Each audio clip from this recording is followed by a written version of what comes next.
Hi folks. I just had to make this video. This comes up every once in a while, and it come up again today, and I'm just amazed. I'm amazed at what few scriptures people really know, or even checked it out, you know. So here we're going to read. I'm going to read from John. This is out of the Mountsea's interlinear, and this is John 7. Where are we at here? Oh yeah, no, it's at John. I stick to my notes here, Marty. It's John chapter 8 verses 1 through 11. The woman caught in adultery. Now this is right after Yeshua, Jesus. I'm going to use the name Yeshua here. When he got through debating with Jewish leaders, they're saying there's no prophet that comes out of Galilee. So let's go ahead and take it up here, and let's see what John has to say about this. This is John chapter 8, verse 1 through 11. But Yeshua went to the Mount of Olives. At dawn, he appeared again in the temple courts, where all the people gathered around him, and he sat down to teach them. The teachers of the law and the Pharisees brought in a woman caught in adultery. They made her stand before the group and said to Yeshua, "Teacher, this woman was caught in the act of adultery. In the law of Moses commanded us to stone such women. Now, what do you say?"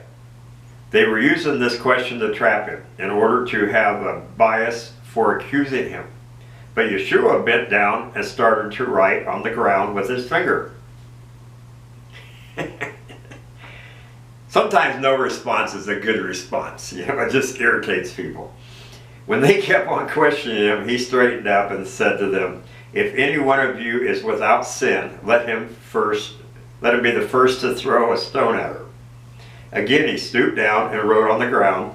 At this time those who heard began to go away, one at a time, the older ones first.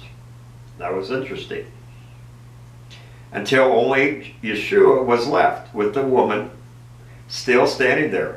Yeshua straightened up and asked her, "Woman, where are they? Has no one condemned you?" "Well, no, sir," she said. "Then neither do I condemn you." Yeshua declared, "Go now and leave your life of sin." So what do we gather from this? I was told, Marty, if you're without sin, then you can cast the first stone. This is an example of God's grace. It's completely all unearned grace. This woman got grace. And I just stand there and I just like, okay, have you even thought about or studied some of this stuff?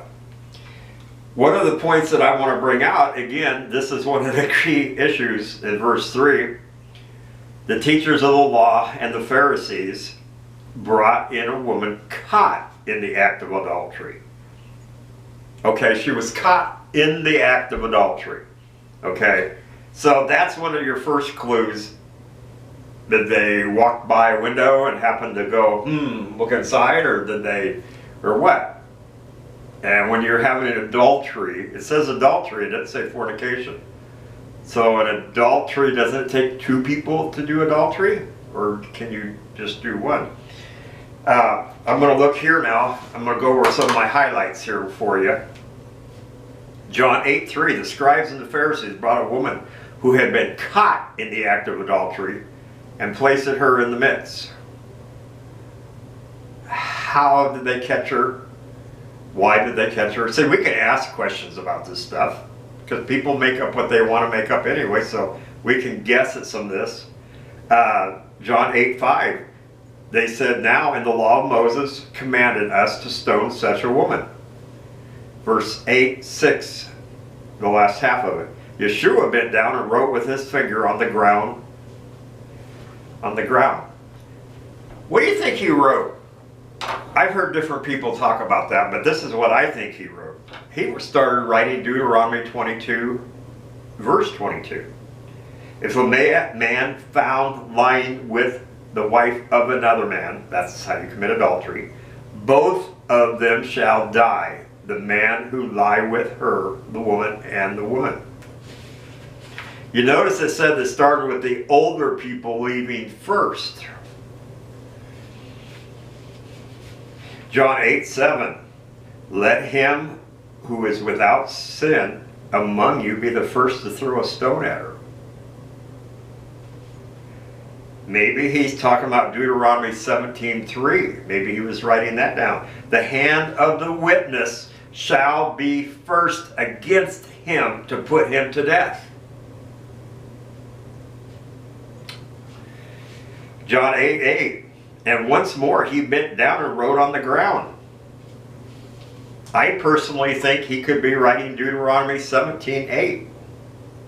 On the evidence of two, or if three, the one who is to die should be put to death. A person shall not be put to death on the evidence of one witness. John 8:10, Yeshua stood up and said to her, woman, where are they? Has no one condemned you? Where's the witnesses? Where's the guy? These are people of the law, the Pharisee. Was he making it clear what the provisions are in Yahweh's law? He knew what the law was. He was keeping the law. He knows the provisions. He knows that it was wrong for them to stone her without the guy there. Both of them, according to the law. John 8:11, and Yeshua said, neither do I condemn you. Go from now on, sin no more. He still dealt with her sin. He still dealt with her. He, with the provisions of the Father's laws that are just and right, he dealt with the woman. And she realized that, hey, you know, this isn't just earned favor or unearned grace or some of this stuff. Yeshua knew the law. He knew what the Father's intent was when he gave it to Moses. To protect people like this. It's not that she didn't commit the sin. It's just the circumstances was against her. See? And Yahweh is just and right. So when somebody says to me, Marty, he without sin may cast the first stone, it's like, well, explain that to me. Explain, why don't you know the verse where it says, go and sin no more? Stop your life of sin. Why don't you quote that verse? See, people say I cherry pick. Yeah, you cherry pick too. This verse was cherry picked. The person that addressed me today was cherry picking. And it's sad. Because they're not doing it out of love. They're doing it out of spite. So be encouraged, people. The verses will be thrown at you.